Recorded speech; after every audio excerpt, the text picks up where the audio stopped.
Who can write an amicus brief? Technically, anyone can write an amicus brief. Gaining the court to accept a brief, however, is granted based upon the specific court's rules of procedure.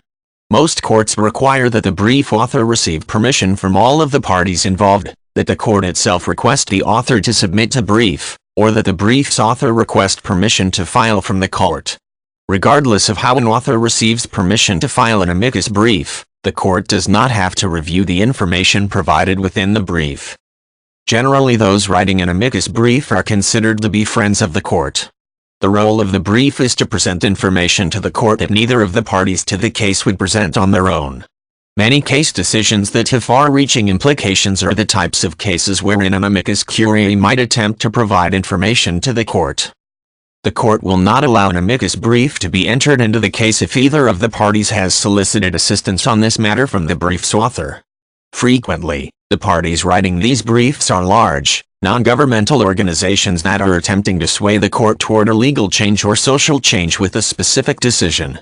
Most briefs are written by either an attorney or a group with a large legal staff, but one does not have to be an attorney to write a brief.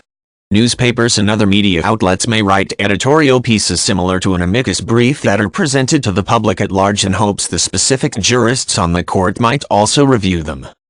In cases in which the decisions might affect an entire industry, companies from that industry may seek leave from the court to file this type of brief.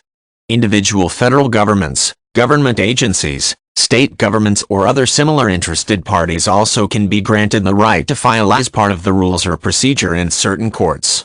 Each court may specify its own requirements for eligibility to file the brief. The United States Supreme Court, for instance, requires any party filing such a brief to provide specific information regarding the party filing on the cover of the brief, to deliver the brief in booklet format and provide 40 copies of the brief.